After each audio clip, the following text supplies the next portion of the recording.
Welcome to the Less Stressed Life podcast, where we believe it's everyone's right to have a less stressed life without inflammation, food sensitivities, and fatigue. I'm your host, Christa Bigler, registered dietitian and integrative nutritionist. I run a private practice, functional private practice, helping people with inflammation, food sensitivities, fatigue, eczema, the gamut, gut issues, all the things. And this is part of our Q&A episodes where people send in questions on Instagram. My Instagram handle is anti-inflammatory nutritionist, and on the little SpeakPipe widget on the website at lessstressedlife.com. And I'm going to answer your questions here.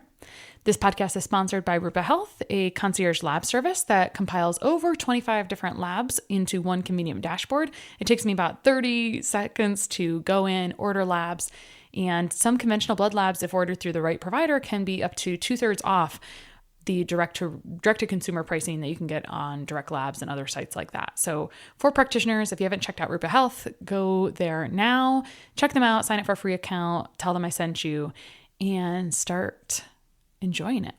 All right, so today we're going to talk about keratosis pilaris, autoimmunity and endocrine disrupting chemicals, and what it means if you're kind of hangry or having increased hunger overall. So the first question I received was, can you help give me some pointers for both my 13-year-old and 11-year-old daughter with keratosis pilaris? Sure. Let's talk about what keratosis pilaris is very basically. And I'm going to talk about this from a context of clinical experience. And I actually did do a continuing ed module for an integrative dermatology website that their entire premise is to provide highly researched continuing education for different doctors and dermatologists. And so keratosis pilaris was on my list of skin conditions to look at related to fat-soluble vitamins, A, D, E, and K. And I'm gonna lean on that a little bit as well, because it actually dispelled or kind of opened my eyes to some thoughts about that. So first of all, keratosis pilaris, also known as unofficially chicken skin. It's kind of that bumpy, pokey skin. It's usually on the back of the arm below the shoulder. That's where it commonly presents. And the reason that it's kind of bumpy and pokey is because there's keratin buildup below the skin, and it's kind of blocking that opening of the hair. So it causes this rough and bumpy skin overall. So we see this more commonly with people who have overall different skin presentations. And I'm going to briefly I think that the overall treatment approach isn't super deep. There are some topical exfoliants that get used, but that's kind of just dealing with that surface level, which is fine. That's kind of how skin things are. But in practice, actually for a long time in integrative medicine, I felt that it was commonly recognized as a vitamin A retinol deficiency, fat-soluble vitamin. When I dug into the research, this was actually a year ago, and now I'm quite a bit more into vitamin A, but when I dug into the research, this actually stemmed back from a paper in the 1930s. It was really hard to find. And beyond that, I couldn't find great data around it. So it doesn't hurt to give that a try. A really great food-based source of vitamin A in a synergist, because this is like a whole story. I feel like now I have to give you the context of retinol vitamin A. First of all, retinol vitamin A is the animal-based form of vitamin A. Beta carotene from carrots, orange vegetables, that gets converted in your mammalian body into retinol. And so retinol in a food-based sources would be like cod liver oil. And in nature puts about 3 times the vitamin A in synergy with vitamin D. So cod liver oil is a dose of both, but in the way nature intended it to be a higher dose vitamin A. So cod liver oil would be my preference for vitamin A dosing from a food-based perspective overall. You can do 10,000 IUs of vitamin A for a short time. I would say for a kid, if you're not being monitored, I'd do the shorter term. You don't want to be doing long-term vitamin A by itself without some kind of probably supervision, most likely unless it's food-based source. And for those that are pregnant or trying to get pregnant, there's some concern around that potentially as well. But vitamin A in general And conversion of that could be an issue with keratosis pilaris. And the other major thing I see with keratosis pilaris is gluten, unfortunately. So it doesn't hurt to do a little bit of a trial. From even myself, that was actually the primary sign and symptom that I was having exposure to gluten when I was more sensitive to it. And so I would actually have keratosis pilaris build up or show up when consuming gluten. So those are the most common practice-based interventions that I see making a difference, aside from getting very holistic, getting into the gut, changing overall the mechanism of food sensitivities and trying to improve and reduce the sensitivity to that overall. All right, the next question is, hey, I appreciate your account so much. 3 of 5 of us in my family have autoimmune issues. I've recently learned about the effects of endocrine disrupting chemicals, and it's crazy. Do you have any experience with this? This is such a loaded question because my brain's like, oh, let me just get into, well, you have autoimmune issues, but I'll just back up because this person, who we don't have a name, because when we copied all these questions over from Instagram, we didn't bring people's names, which is lame. So we don't know this person's name, sorry about that, but endocrine disrupting chemicals. So I recently was working on a lesson for clients on thyroid issues and thyroid dysfunction. And you know, I care a lot about this. If you scroll back to the episode where I talk about when you're not feeling fine, but your labs say you're fine, thyroid addition. So I went off on quite a tangent about my most recent feelings around thyroid issues at that time. But I was working on a lesson about this, and I came across a paper where one entire page of the paper was dedicated to 150 different endocrine disrupting chemicals that interfere with the thyroid working properly. So, and it was divided by the mechanism in which it inhibits. So there's so many things that have to happen for the thyroid, which, by the way, thyroid could be interchanged. That word could be used interchangeably with metabolism, in my opinion. So you think you got a metabolic problem, you think you have a metabolism problem. What you're saying is this is a thyroid problem, regardless of what the blood test says. So there's so many things that need to go into that working really well. And the endocrine system includes the thyroid, it includes the pancreas, etc. And so it's very important because it hugely affects, it's massively important for all hormones and for blood sugar balance, etc. So it's huge for any kind of energy and stamina, etc. So endocrine disrupting chemicals are things that are known to impair these endocrine organs, including our pancreas and thyroid, which are a really, really big deal. And so essentially we have endocrine disruptors everywhere. Most commonly ones that you've heard of would be like BPA, right? Which we've kind of hopefully more so tried to eliminate from things.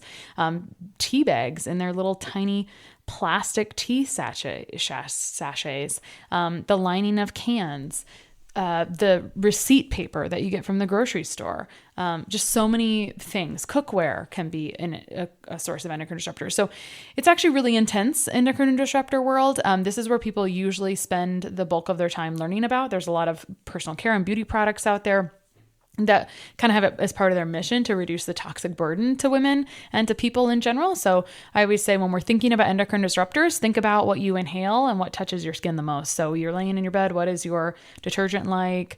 What do you smell in your house? Do you have fragrances? Fragrances are a really great endocrine disruptor as well. And so all of those things can disrupt the way that your organs and therefore your energy and your hormones are produced. So yeah, there's a lot to that. But if we just kind of go through our life and walk through our day and say, okay, when I wake up in the morning, what is my skin touching? What am I putting on my skin? What touches my skin the most throughout the day? What are things washed in? What do I smell in my home? Is the air clean, etc.? That's how I kind of think about endocrine disruptors. If I just look at it from a position of like our world is toxic, I already know it's pretty toxic. I just minimize my toxicity and improve my output, my ability to drain and get rid of things. And that's kind of how I approach detoxification overall. We have a quiz and a whole masterclass kind of on this topic, not even really about endocrine disruptors, but just in general about supporting drainage and detoxification, because I think it's a big deal. It's a big part of my story. I don't have very good liver genetics, and it's an important, me keeping my drainage open is a huge part of having good energy and having clear skin. So there's a lot that can be discussed related to endocrine disruptors. It can be inspiring and overwhelming. And sometimes after you've had enough inspiration, it's just time to take action, swapping out plastics, just going through your life and kind of like identifying little things that could be improved so you don't have that impacting your life, trying to filter the water, take the fluoride out, all the things. So that'll be my comment on endocrine disrupting chemicals. Otherwise, it can feel like a mountain and we can just do one thing at a time. All right, speaking of things feeling like a mountain, here's another question that says, I think this was in response to a story that I did maybe on Instagram about adrenals not being in a great place. So adrenals are the bean-shaped glands that sit on top of your kidneys. They're responsible for hormone production that includes cortisol, which is the essential stress hormone, aldosterone, which helps control blood pressure overall, and DHEA, which does have an impact on controlling and regulating blood sugar. So this question, that helps answer this question right away. This question says, so are you saying that if your adrenals are struggling, which I've walked through healing a few times, okay, big red flag, then your appetite increases? It's never been an issue for me, and I'm not presenting with my normal adrenal symptoms, but man, I could literally eat all day, like way more than normal, and I can't quite figure out why I'm so hungry. It's just like a lot of things boiled into these couple sentences, but I'm going to focus on the increased appetite and kind of try to respond to that question first. So if your adrenals are in a low place, so I would say this is my analogy for how adrenals are kind of being pressed on. So you're either driving the speed limit and you have normal cortisol rises and decreases. So you're driving the speed limit and you're adjusting to the speed limit of life, or you're speeding all the time. Literally in all the ways. So your cortisol is running high, or you've been speeding so long, you're burning through gas so quickly that you're out of gas and then you're running on empty. And after you're running on empty, that looks like more extreme exhaustion. It looks like you're more sensitive to things. Just all kinds of goofy symptoms can present. You can have things that kind of feel panicky. You can have heart palpitations, all kinds of things. So if your adrenals are in they've run out of gas situation, that's a whole big topic, I think. But if they are really struggling, that's essentially cellular damage or mitochondrial or cellular damage. And if you have cellular damage, then how could your glands produce hormones in the amounts that they're supposed to? So you may struggle with DHEA production as one option, and that can affect how your blood sugar is controlled. So the people who really have struggling adrenals, they actually may need to eat. It's very uncomfortable because sometimes the way we got into this situation was actually one major way is undereating and overtraining and overstressing. And so sometimes if people have really drained adrenals or they don't have great performance in that area, they need to essentially rebuild these cells for this organ to function properly. They may need to eat somewhere between every 2 to 4 hours, actually. So it feels a little bonkers sometimes to people. That's one potential reason that this person might want to eat more. But here are a couple other, like if it's overall appetite increase.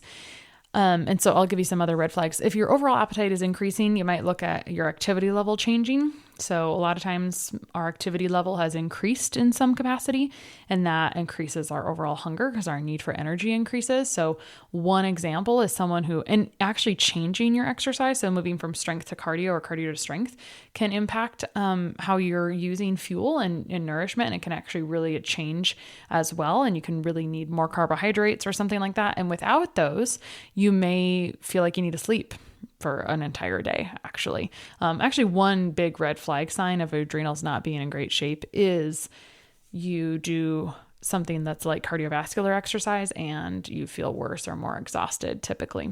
So that's a thought. And then one last thought about having just a really big appetite. It would be, I would ask, hey, is there actually hunger going on right now? So meaning, are you hungry, angry? Is it like blood sugar instability? Because if there's blood sugar instability, we could go back to adrenals are in a struggling place. And we could also go to are you having blood sugar dysregulation? Like your blood sugar is not stable because of how your diet is? Are you not getting enough protein? Are you not getting enough carbs or digesting them properly? So there's all of that, regular eating time intervals, etc. And then also, how's your gut health? So if your gut health is in a rough place, you're not actually breaking down and utilizing those nutrients, So, and that leads to other issues because there are nutrient patterns related to blood sugar maintenance in our body, including magnesium and chromium and all these nutrients. And so it becomes a kind of a multifold problem. But if the gut is not in good shape, meaning there's some imbalances, bacterial fungal overgrowth, you can be really hungry or be craving sugar. So I hope that answers that one. Sometimes everyone's like, oh, I have a simple question. No, they're not simple, which is why the questions are coming here on the podcast. So I hope you enjoyed this episode. If you did, share it with a friend, write a review below. That's actually the best thing you could possibly do, is review the podcast so other people can find it and share it with others. So I hope you do one of each and submit a question to Anti-Inflammatory Nutritionist Instagram account, which is mine, or go to lessstresslife.com and drop a little question in the speak pipe widget. We'll add it to our list and I'll answer a few every week. Have a good one.